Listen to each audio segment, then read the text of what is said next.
Y'all know if James was out there playing in them clubs like that, he was out there like R. Kelly and P. Diddy. Okay,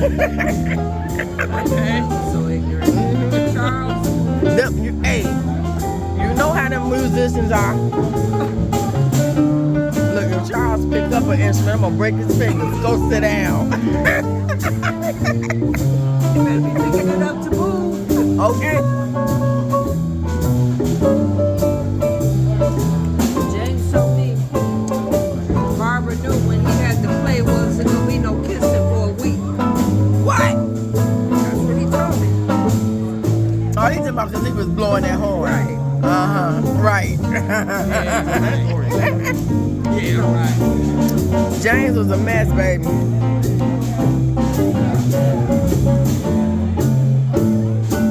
He has some good stories, though. You guys tell some of them, right? I mean, sore. You tell it. Not telling me. Tell what? Tell it. Good story.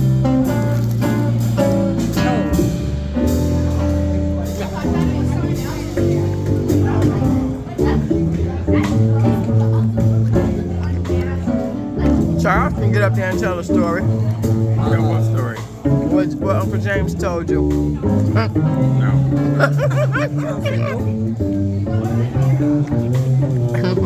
That was two men talking. Right. Over some brown liquor. Stays there on the porch.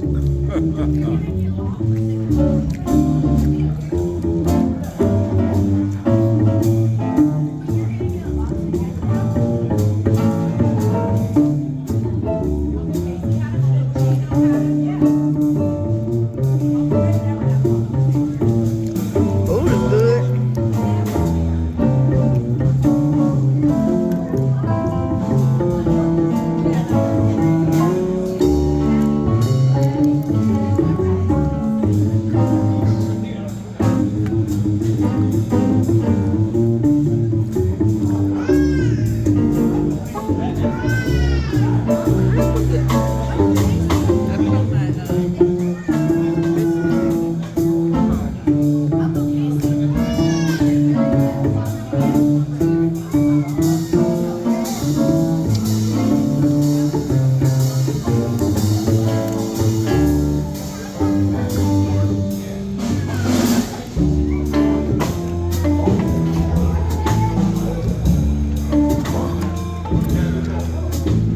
So Andrew, what my dad said last night. He went to the bathroom. And so Miss Frazier said, "Is everything okay?" And he said, "Yup. I was peeing like the Nile River." And I wasn't gonna laugh until this one over here.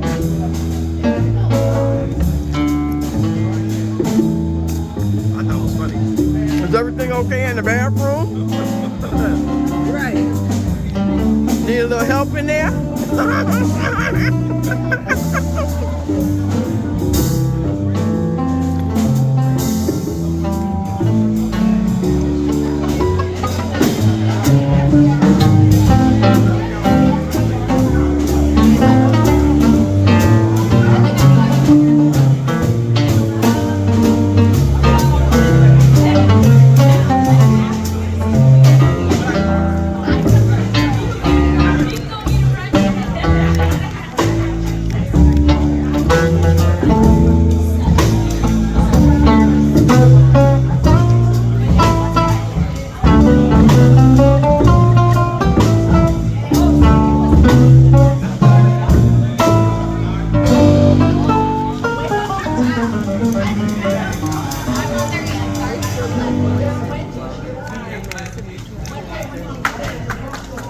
He's from the church.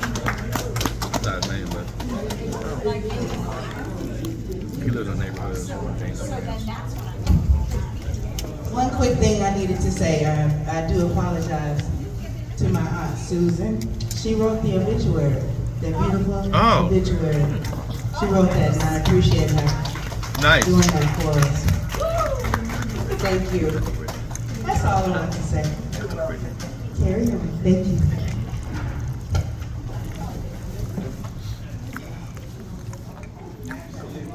He was in a fashion show. Did he have on a red coat?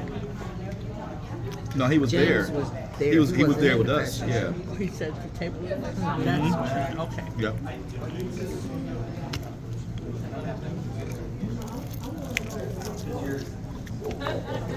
You were there. Taste it. I'm gonna get you different piece. I thought that was your favorite. Yeah. Yeah, they got a fresh smell. That's good, yeah. I thought that was the breast. That was the fat. You know I eat thighs, baby.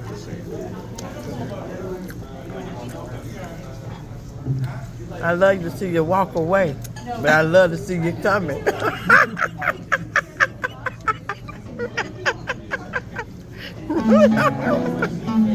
Stop paying attention to her. Too late now. It's way too late. Hi. How's your mom doing? Who, Kiana? Yeah. She good. She's supposed to be on the way. She took all over the ass off. She took the cast off. I think they took it off and gave her a boot, and she just took the boot off. I bet she won't be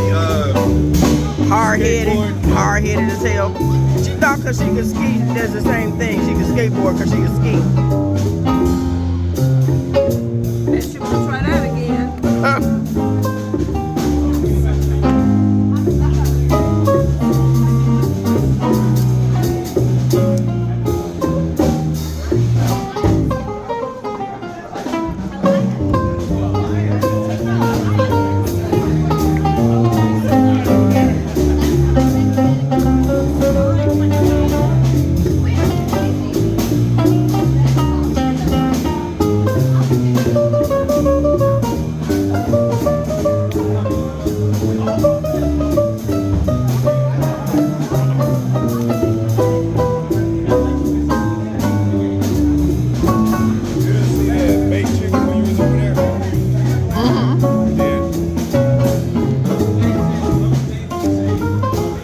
I thought you wanted fried. If I would have saw that, I would rather had that.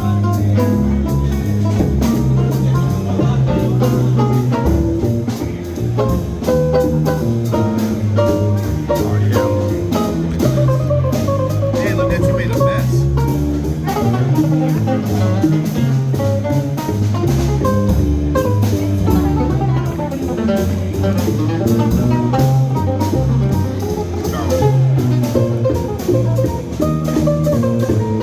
Thank you.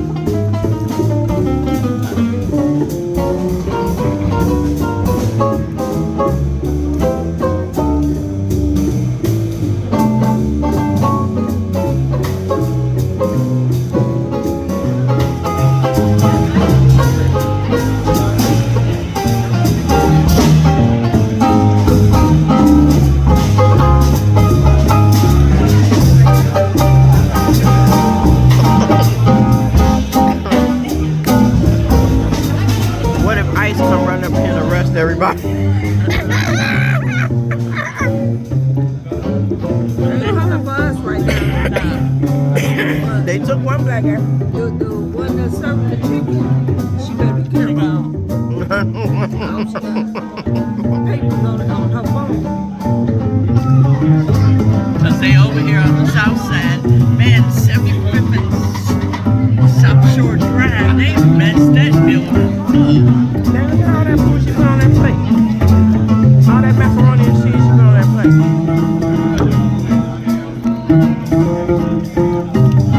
The landlord called on them people. The landlord of that building. Because when the money dried up from the city, they were supposed to pay rent and they wasn't paying. So he wanted them out of the I was building. wondering how they So got he to called the 75th landlord South called. Shore Drive. Come on, y'all. They out by my house. In Markham and Harvey, yeah. Oh, yeah. Well, they, I told some of my people out there, y'all better stay in the house. yeah. Don't go out. Yep. Okay?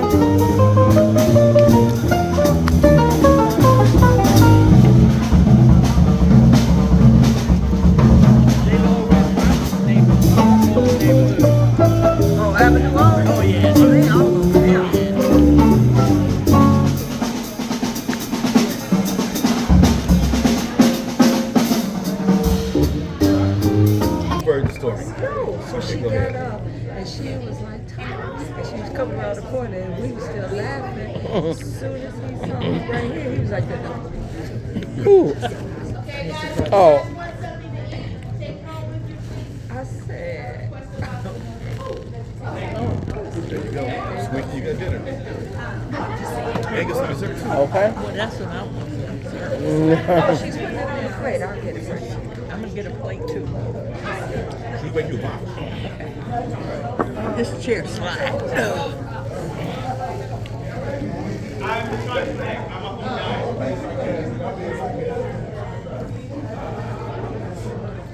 want to get a picture of us with Matt and Cameron. Cameron.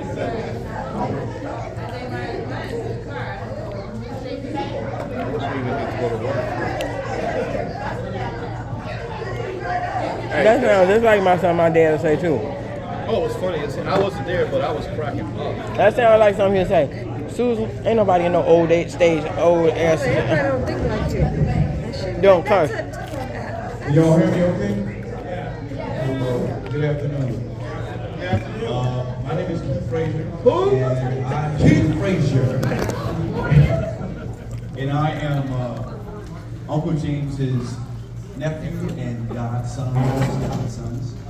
And I'm in Colorado, so we gotta leave real quick. But I wanted to say some words before I leave. Okay? This is my brother's over there. You got me in trouble. Anyway, so just a couple of remembrances of my Uncle James, a few things that resonate with me in particular. I remember him when I was very young. We would all get together for Christmas, and we all have a ton of fun, over at Hazel's house. And one of the things I remember in particular was he's recounting how he was a young man growing up and could have gotten in trouble.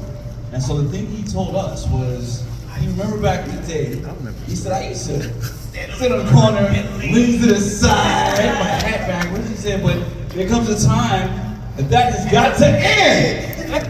And so that stuck with me because for me those times have ended. Another thing is, so I am, for those of you all that haven't met me yet, I am Dr. Susan and Mr. Thomas Frazier's son, and Mrs.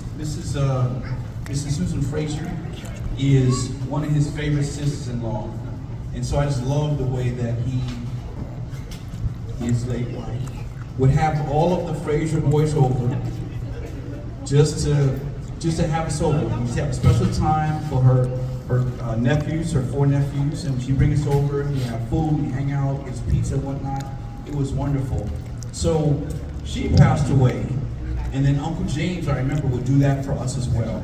He'd make sure we were comfortable and do that. And then I remember also, I got married, started having kids, and I was fortunate enough to be able to introduce my wife Tasha to him.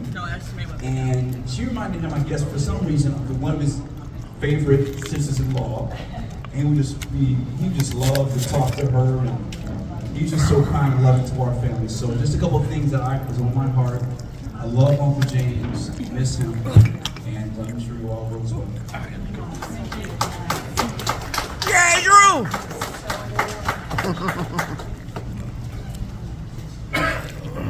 Your turn, Ray. Who's sorry? Your turn, Ray. Who's sorry? Thomas? Ray? Thomas? Ray? Your turn. Should I not call you that? Your turn. No, G's going on.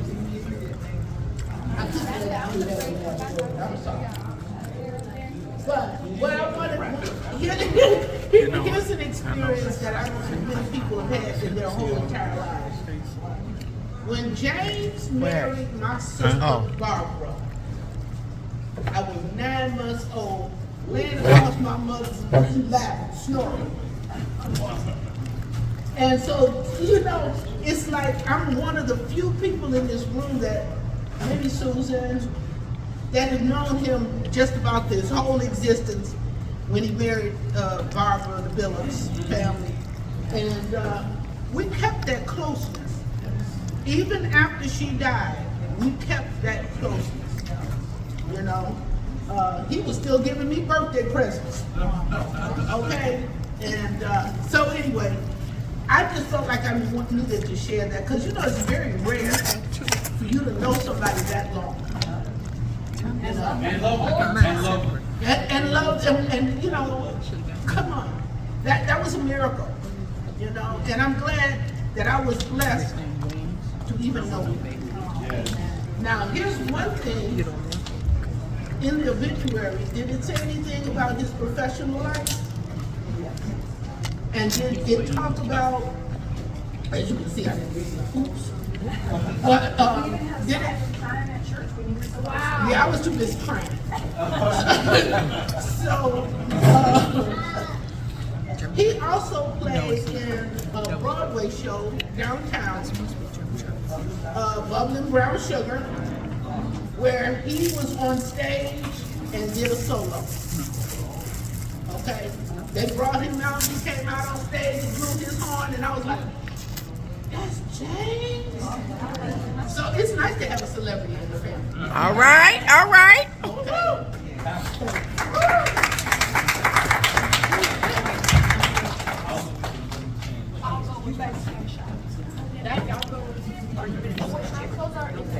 Yeah, that's where we just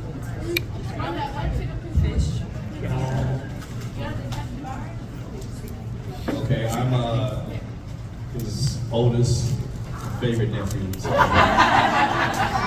I thought you were left through, sorry. I'm Ray Frazier, as everybody knows. So I have a ton of memories about Uncle James, probably because I'm a little older, you know, I'll admit it sometimes, but I have a few more memories that some of our family, some of our younger generation might not have. I remember when James was working for CTA, and he drove the 95th Street bus. And I would see him sometimes on the bus, and CTA back then was different than it is today. James was one of those no nonsense, no BS, get on the bus, pay your fare, sit your butt down. Didn't have fare, you were getting off the bus. So I would see him a couple of times, and he was like, hey Ray, how you doing? Okay. Pay my fare, keep it moving, you know. One day I remember when I was in high school, and brought a young lady home, and I was taking her over to introduce her to my aunt and my uncle. And just to go back a little bit, Barbara and James live around the corner from us, obviously. So we would always bring our friends over. We bring our whoever we like. We bring them over, and you know, hey, this is so and so. It's my Uncle James, my Aunt Barbara, etc. So I brought this young lady over to James and Barbara's house. Barbara came in, hey, how you doing? Blah blah blah. Gave her a hug and everything. And she went to the back, moved back to the kitchen. James came out, slacks, gaiters, you know, nice shirt on, looking, you know, dressed to the nines. And I introduced him to the young lady, and she went as white as a sheet. And she said, so James leaves the room, she goes, oh my gosh, that's that mean bus driver from 95th Street.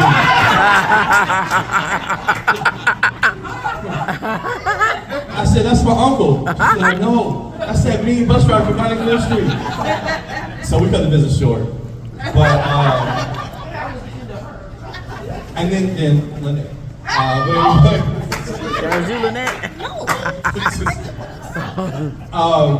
But seriously, James had the, I used to talk about this with my mom a lot. James had the gruff exterior, but he had heart of gold. And even into our 30s and 40s, he would always, hey, here's $20.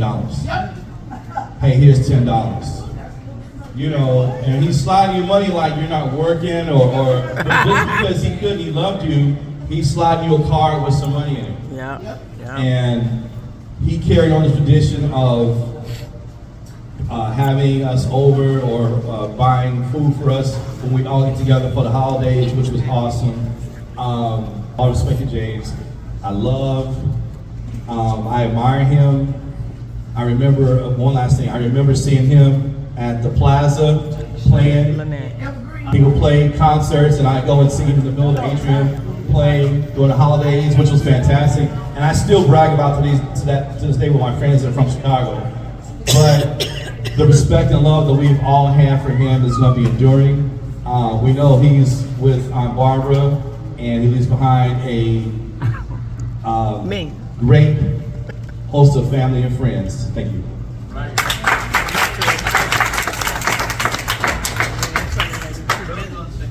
Hello, everybody, man.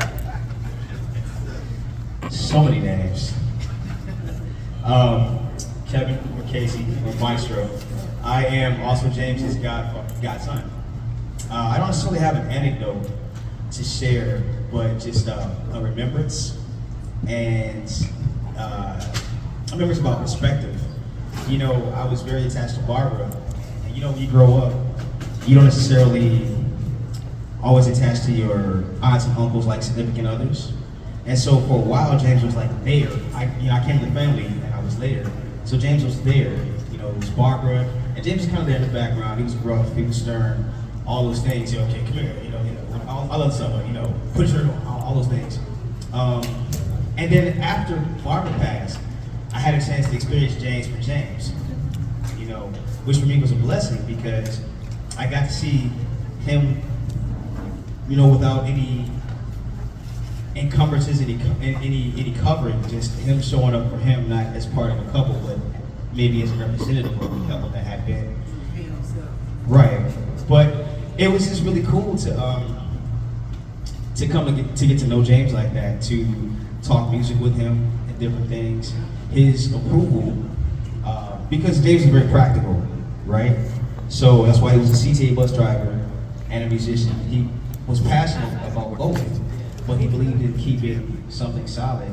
And I know that when I first told him I wanted to be a musician full time, he was kind of like, yeah, is your head on straight? How you doing? But he would check in on me over the years.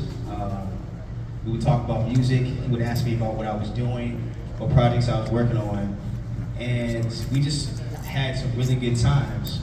And as far as him being, I guess my one anecdote is maybe like a couple years ago, and I'm a pretty expressive person, so I give a lot of I love yous. And I would say it, Jason would be like, just kind of grunt. And then maybe one day, 5 years ago, I said something, he got a phone, he was like, all right, I love you. I was like, what?